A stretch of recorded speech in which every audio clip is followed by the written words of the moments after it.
کسی نے پوچھا کہ لقمان تمہیں یہ فہم اور شعور کس طرح حاصل ہوا؟ انہوں نے کہا سچ بولنے سے۔ ہم سب کو حکمت کیوں نہیں ملتی؟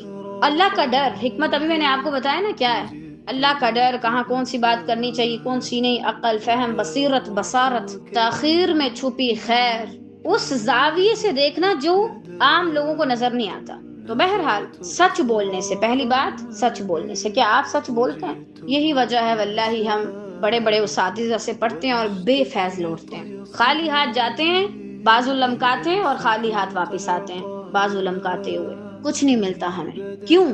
ہم سچے نہیں ہیں۔ قول فعل میں تضاد ہے، لوگوں کے سامنے جھوٹ بولتے ہیں، لوگوں کے سامنے وہ بن کے آتے ہیں جو ہم ہے ہی نہیں، لوگوں کے سامنے ہم نے ایک الگ قسم کا لبادہ اوڑا ہوا ہے، ہمیں اس چیز کا اندازہ ہی نہیں ہے۔ تو پہلی بات، اگر آپ چاہتے ہیں کہ آپ کا حافظہ قوی ہو، آپ کو چیزیں جلدی یاد ہوں، آپ کے اندر فہم آئے، آپ آیات میں تدبر کر سکیں، آپ کو آیات کی سمجھ آ جائے، یہ تدبر کورس کرنے سے یا ادھر ادھر جانے سے نہیں ہوگا۔ علم کا زیادہ تر حصہ اس کو ملتا ہے جو اپنے اندر پہ کام کرتا ہے، جس کے اندر خیر ہو۔ باہر کی خیر کوئی فائدہ نہیں دیتی اگر اندر گندگی ہو تو۔ اگر آپ نہائے ہی نہیں تو پرفیوم آپ کو کوئی کام دے گی؟ بالکل نہیں، وہ الٹا اور زیادہ کچھ گند مند بن کے سامنے آئے گی۔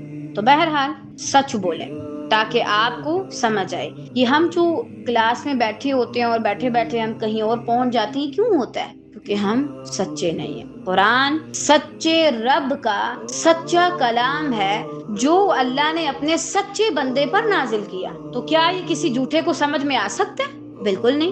آپ ادھر کسی سے جھوٹ بول کے آئے ہوں اور ادھر آپ کہیں کہ آپ کو قرآن سمجھ آ جائے، نہیں آئے گا۔ ادھر آپ جھوٹ بول رہے ہیں، ادھر آپ کہیں بھائی مجھے حکمت مل جائے، کوئی حکمت نہیں ملے گی آپ کو۔ حکمت آتی ہے اللہ کے ڈر سے، اور جب اللہ کا ڈر آتا ہے تو انسان سچ ہی بولتے ہیں۔